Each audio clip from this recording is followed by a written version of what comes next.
come to my home.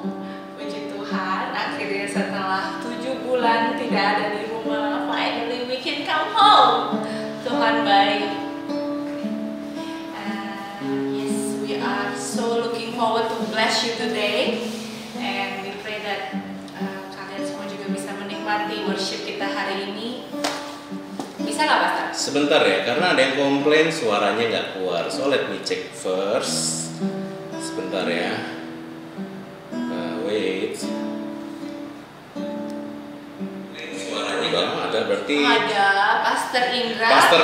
Pastor Indra. Beli HP baru, perlu guys. beli handphone baru karena barusan diketok-ketok nggak ada suara. Ternyata handphonenya ada budget kan? Ada budget. Tapi HP dia tuh memang sering dibanting-banting gitu, guys. Nggak tahu kenapa. Ya, kalau dia mau beli handphone ya beliin yang mahal karena Dia nggak percuma bisa jaga yang mahal. Ya beliin yang murah-murah aja untuk Pastor Indra. Oke, let's worship first. Kita akan present worship bersama, saudara. Hari ini Kristi akan memandu kita. Boleh doa dulu, Pastor. Yes. Thank you Tuhan untuk hari ini, untuk fellowship Tuhan, untuk Instagram Live hari ini Tuhan. Dan aku percaya Bapak bahwa mukjizat-Mu Tuhan, penyertaan-Mu Tuhan tidak terbatas oleh metode Tuhan. Aku berdoa Tuhan untuk setiap orang yang mendengar, setiap orang yang berkeluh kesah, setiap orang yang menyaksikan hari ini Tuhan, setiap orang yang sakit Tuhan. Tuhan aku berdoa Tuhan, Bapak Engkau akan menyembuhkan, Engkau akan memulihkan setiap orang yang berteriak minta tolong Tuhan. Tuhan aku berdoa untuk setiap daripada kami Bapak di tempat ini, dimanapun kami berada Bapak. Bapak Engkau dengar Tuhan teriakan hati kami. Bapak, Engkau akan mendengar sama seperti Engkau mendengar bangsa Israel yang ada di tanah Mesir pada saat itu. Engkau juga akan mendengar Tuhan setiap detail doa kami, bahkan Tuhan, bahkan doa-doa kami yang kami tidak tahu apa yang harus kami doakan Tuhan. Engkau akan jawab Tuhan. Engkau akan sediakan segala sesuatu Tuhan, lebih dari apa yang dari mata kami yang pernah lihat Tuhan, dari telinga kami yang pernah kami dengar Tuhan. Semua itu Tuhan Kau persiapkan Tuhan bagi kami Tuhan yang mengasihi-Mu Tuhan. In the name of Jesus I pray Lord. Amen. Seperti hari Minggu kemarin Tuhan, kami diingatkan bahwa identitas kami sering mau dirusak oleh iblis Tuhan, bahwa kami adalah anak-Mu Tuhan, dan tidak ada Tuhan yang bisa mengubah itu Tuhan, apapun yang terjadi, baik itu kesalahan kami Tuhan, baik itu tekanan di dalam hidup Tuhan, baik itu rancangan yang jahat dari orang lain atas hidup kami Tuhan. Kami tahu Tuhan, selamanya Tuhan kami tetap anak-anak-Mu, dan kami datang ke hadirat-Mu hari ini mengetahui Tuhan bahwa Engkau Bapa kami yang baik Tuhan. Thank you Lord, Kau yang angkat anak-anak-Mu hari ini di dalam nama Yesus. Engkau Bapa yang mengasihiku, tak Kau pandang bentuk dan rupaku. Engkau mengasihiku dengan sepenuh hati, tak sama-sama dunia ini. Engkau Bapa yang mengajariku melewati badai yang gelap. Kau membuat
Never-ending, Lord, your faithfulness to us.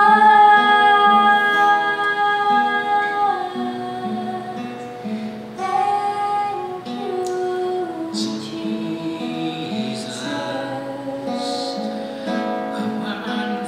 Thank you, Jesus. Thank you, Lord. Kami bersyukur kalau kami boleh menyembah-Mu Tuhan. Seumur hidup kami Tuhan, kami mau memberikannya kepadamu Tuhan. Bukan karena kami cukup baik Tuhan, bukan karena kami setia sama Engkau Tuhan, tapi kemana kami bisa berlari Tuhan kalau bukan kepadamu Tuhan. And we know Tuhan that our life is yours Tuhan. Our life is in your hand Tuhan. Kami selamat karena Engkau mengasihi kami Tuhan. Kami Tuhan dilindungi karena Engkau mengasihi kami Tuhan. Karena itu Tuhan, hari ini sebelum kami mendengar firman-Mu Tuhan, izinkan kami berkata Tuhan, sungguh ini hidup kami mau bawa kepadamu biar Engkau berkenan kepadanya Tuhan. Thank you Lord, in Jesus name we pray. Amen. Amin. Amin, saudara. Sebelumnya saya ingin meminta maaf terlebih dahulu, saudara, karena sebelumnya yang Cup of Grace ini kita biasa buat 2 minggu sekali, saudara, dan hari ini ternyata jadwalnya tidak menentu, saudara, karena satu dan lainnya. Lain hal, saudara, ada salah satunya karena mama saya lagi sakit, saudara, jadi saya text time juga untuk merawat beliau. So saya juga nanti titip doa untuk mama saya. Hari ini kakinya lagi sulit untuk berjalan. Dan kenapa hari ini jam 8 malam, biasa kita 8.30, karena hari ini setelah live ini saya harus bawa mama saya ke terapi, ke dokter, harus berjalan kurang lebih 1 bulan, seminggu 2 kali. Jadi saya harus majukan jam 8 karena dokternya mulai jam setengah 11-an kurang lebih. So thank you guys buat untuk teman-teman yang baru join. Bila saudara punya permintaan request doa, saudara bisa DM Instagram kami. Saudara bisa tulis apa yang menjadi permintaan doa saudara. So saya akan share sebentar, saudara. Minum dulu. Habis. Oke, hari ini kita akan belajar bagaimana bangsa Israel berusaha memasuki tanah perjanjian. Kalau saudara ingat di zaman thank you udah diambilin minum. Kalau saudara ingat cerita tentang bangsa Israel, mereka keluar dari bangsa Mesir, dimulai dari Musa melakukan berbagai mukjizat di sana, dan akhirnya Musa membawa bangsa Israel keluar. Lalu Musa membuat Laut Merah terbelah, terbelah, saudara, dan banyak makanan yang datang setiap hari. Ada burung puyuh dan roti mana yang datang setiap hari. Dan setelah itu bangsa Israel mereka wandering selama 40 tahun. Mereka berjalan tanpa arah selama 40 tahun.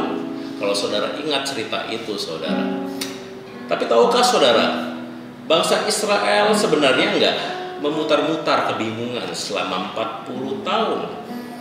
Tahukah saudara, bangsa Israel tidak wandering.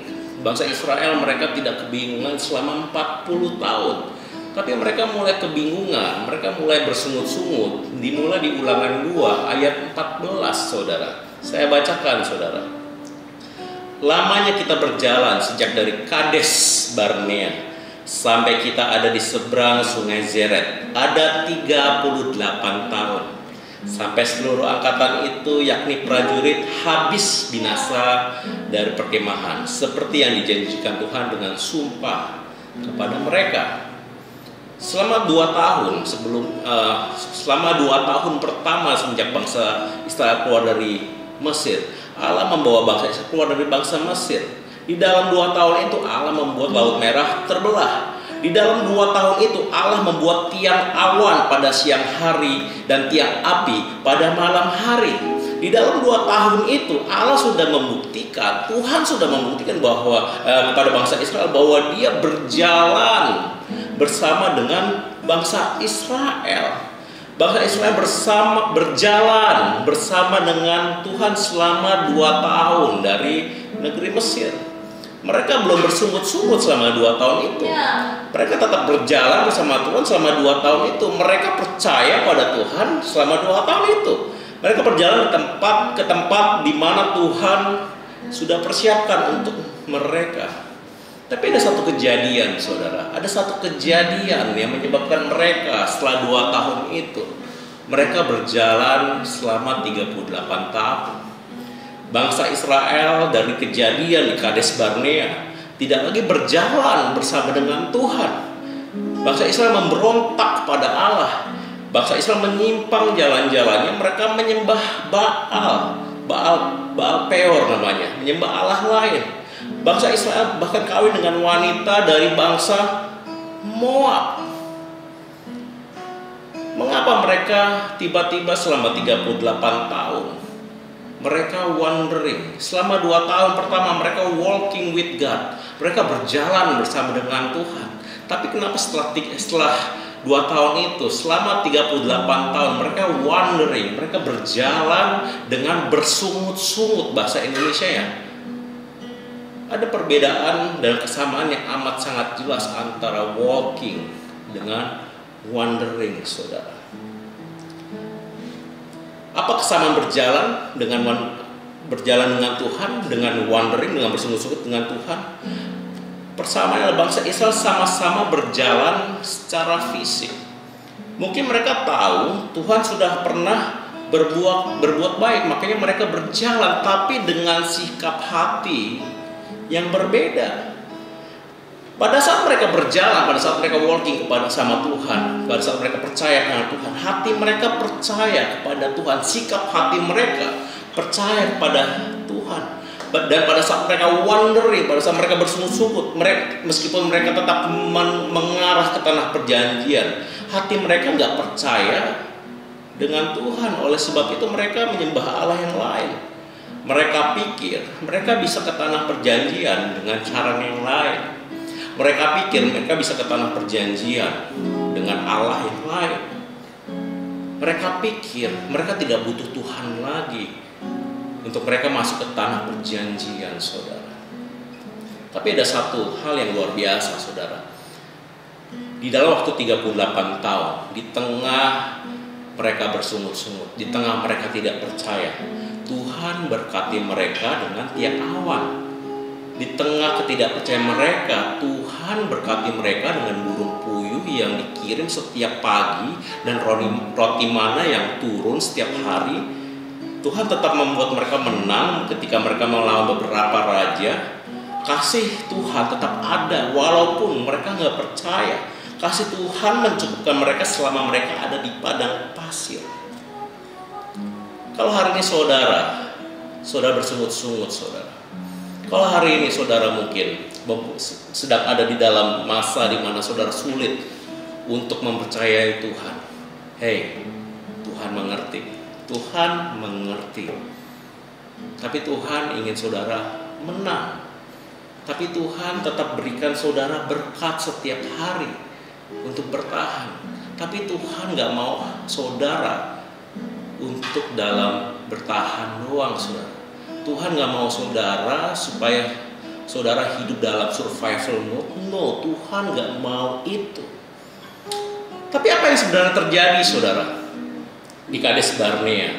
Mengapa mereka memilih untuk wandering, berputar-putar di padang gurun selama 38 tahun lamanya? Padahal hanya butuh kurang dari 40 hari dari Kades Barnea ke tanah perjanjian yang Tuhan berikan. Tapi mereka milih hidup 38 tahun di padang gurun. Hanya 40 hari. Apa yang terjadi ke Kades Barnea, saudara? Saya bacakan Ulangan 1 ayat 22.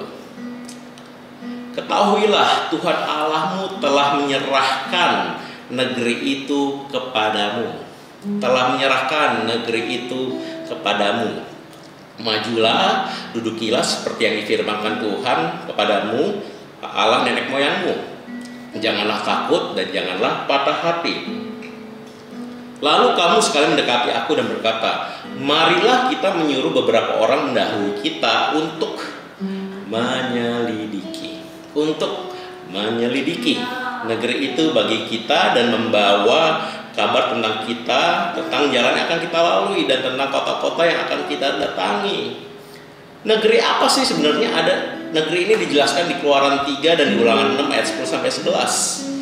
Maka Tuhan Allahmu membawa engkau masuk ke negeri yang dijanjikannya dengan sumpah kepada nenek moyangnya, yakni Abraham, Ishak dan Yakub, untuk memberi kepadamu kota-kota besar dan baik. Negeri ini berupa kota-kota besar dan baik yang tidak kau dirikan. Rumah-rumah penuh berisi berbagai barang baik seperti rumah. Ini saudara, kita punya tempat yang baru saudara, rumah Pastor Indra dan Pastor Kristi saudara. Upgrade dikit saudara, dari rumah saya ke sini syutingnya. Sumur-sumur yang tidak kau gali, kebun-kebun anggur dan kebun-kebun zaitun yang tidak kau tanami, dan apabila engkau sudah makan dan menjadi kenyang. Negeri ini adalah janji Tuhan bagi Israel. Negeri ini adalah janji Tuhan dalam hidup kita. Tuhan sudah berjanji dan sudah menyerahkan negeri tersebut. Tetapi tadi ada tertulis yang saya garis bawahi. Mereka ingin menyelidiki terlebih dahulu karena hati mereka tidak percaya. Lalu mereka mengirim mata-mata, mereka mengirim pengintai. Di Bilangan 13 mereka menceritakan kepadanya, kami udah masuk ke negeri itu, negeri yang kemana kau suruh kami, dan emang negeri itu berlimpah-limpah susunya, madunya, dan inilah hasilnya.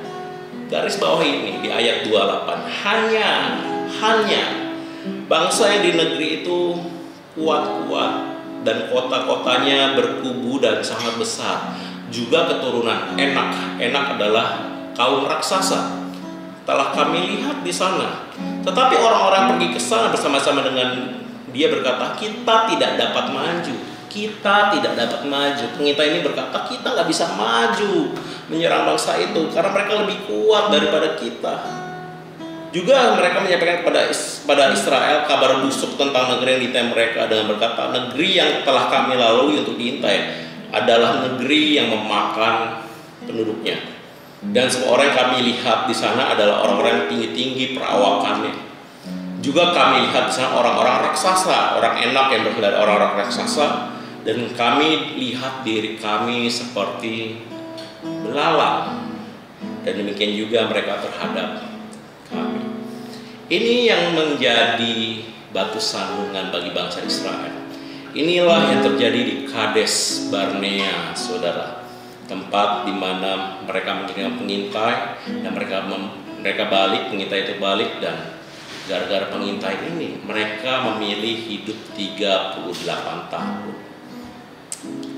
Bangsa Israel melihat dan mendengar dan mereka gemetar, saudara. Padahal selama 2 tahun sebelumnya, saudara, Tuhan sudah menyertai mereka. Tapi setelah 2 tahun mereka melihat raksasa. Mereka lihat kota yang berkubu-kubu dan tembok yang berkubu-kubu. Mereka memilih untuk memutar balik. Mereka takut. Fear increase when we focus on what we see. Seringkali saudara, Tuhan sudah berikan janji dalam hidup saudara. Tuhan sudah berikan janji-janji dalam hidup saudara, tapi karena kita melihat masalah kita melihat rekening tabungan kita melihat penyakit kita melihat hubungan kita dengan sesama yang kurang baik mungkin, kita memilih untuk mundur, saudara. Kita memilih untuk mundur. Kita nggak berani untuk maju. Kita takut, kita nggak bisa tidur, dan kita memilih untuk kita wandering.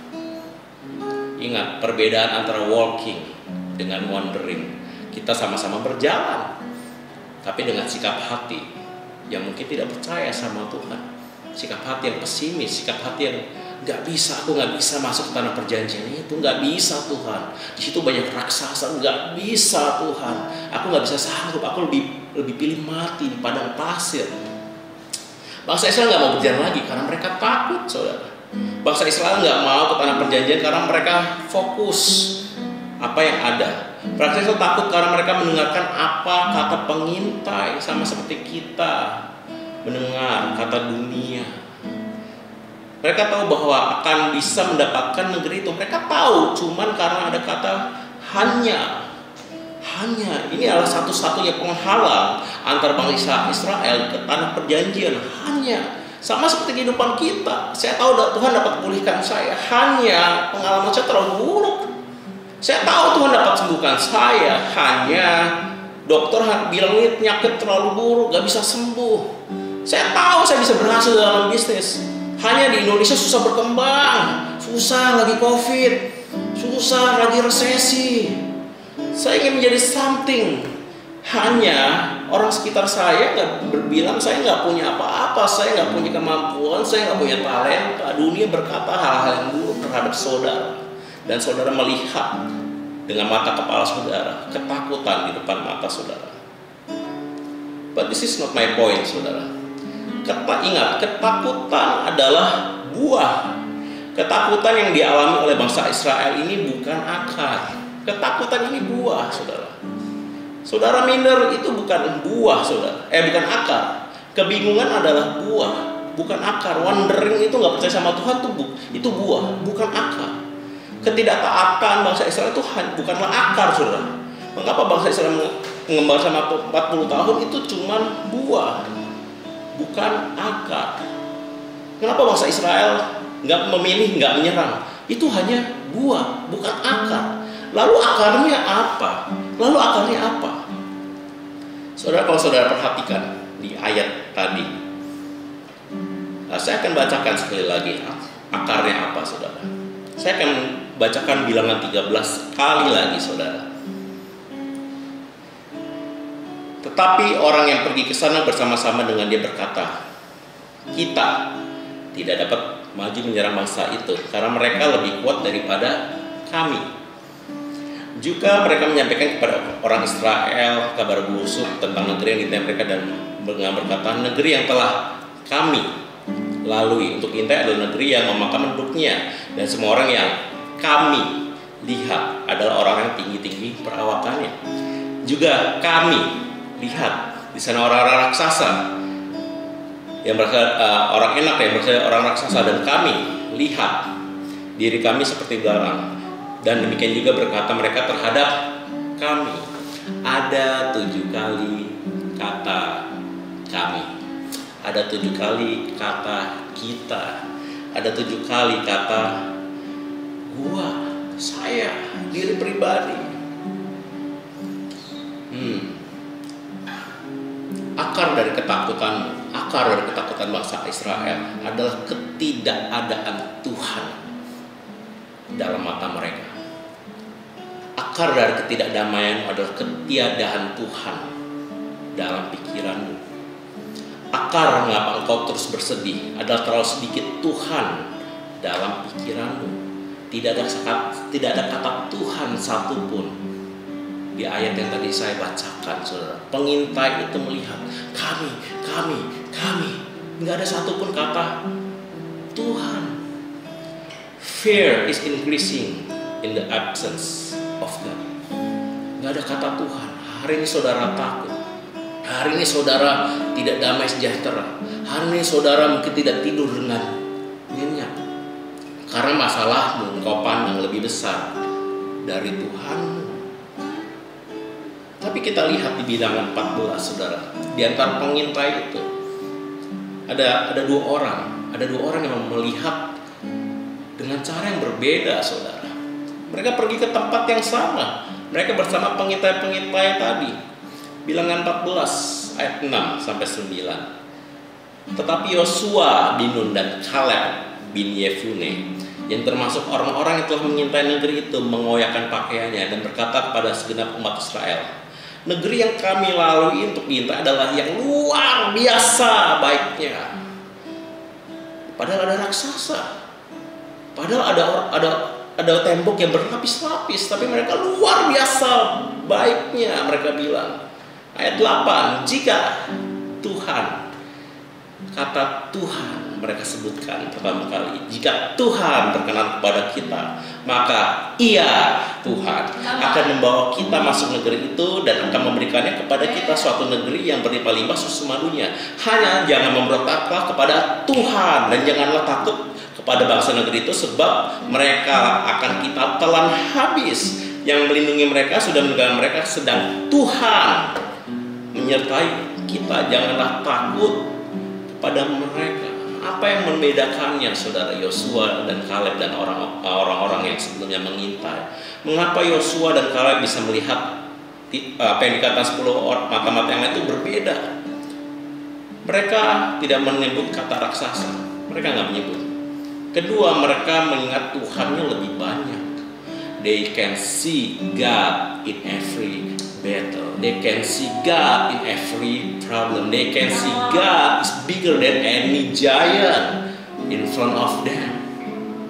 Karena mereka melihat Tuhan lebih besar dari masalah mereka. Ketika kita melihat Tuhan di dalam masalah kita, saudara, ketika kita tahu, kita belajar bagaimana Tuhan lebih besar daripada masalah kita, masalahmu akan tetap ada, raksasamu akan tetap ada. Tapi ketika Tuhan menjadi focal point dalam hidupmu, kau akan melihat dari sisi yang berbeda, saudara. Bangsa Israel melihat kota-kota yang berhubung dan besar menjadi masalah, tapi Tuhan memberikan kota-kota ini makanan untuk Yosua dan Kaleb.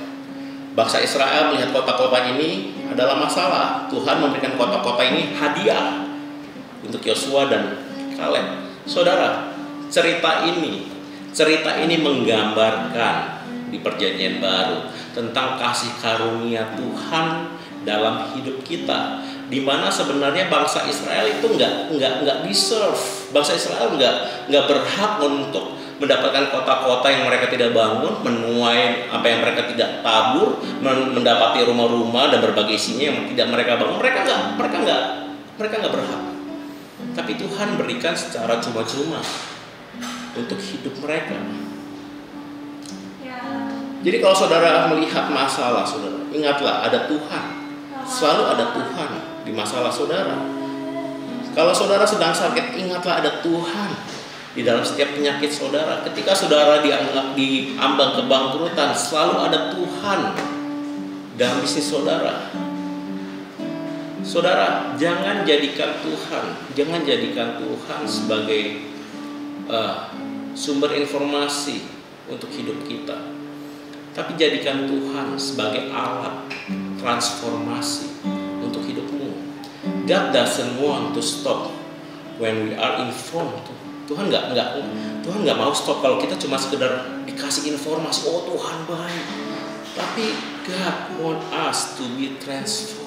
Tuhan mau hidup kita berubah. Tuhan mau hidup kita berbuah. How? Minggu lalu saya sudah khotbahkan, saudara. Pikulah kuk yang kupasang, berjalan bersamaku. Untuk saudara transform menjadi orang yang lebih baik. Saudara nggak perlu ikutin 1001 seminar, saudara. Bukan berarti saya melarangnya, saudara. Kalau saudara mau ikutlah. Tapi Tuhan berkata, akulah pokok anggur. Barang siapa tinggal dalamku, dia akan berbuah, saudara. Dan buah yang dihasilkan ketika engkau tertanam di pokok anggur adalah buah yang akan selalu bertumbuh, yang berbuah apapun musimnya, saudara. So ketika saudara punya masalah, there is God in every battle. Ada Tuhan di peperangan saudara. Don't you worry at all. In the name of Jesus. Bila sebentar saudara kita akan worship, saudara. Satu lagu lagi. Aku berdoa, Tuhan, setiap daripada kami, Tuhan. Mungkin hari ini masalah akan tetap ada, Tuhan. Sehari ke depan masalah akan tetap ada, seminggu, setahun, bahkan seumur hidup kami, Tuhan. Masalah akan tetap ada, raksasa akan tetap ada. Tapi aku berdoa, Tuhan. Mereka tidak lagi melihat raksasa. Mereka tidak akan lagi melihat masalah. Kami tidak akan melihat lagi kesusahan. Kami tidak akan melihat lagi penyakit. kami akan melihat Engkau di dalam setiap peperangan kami. There is you, God, in our battle. In the name of Jesus I pray.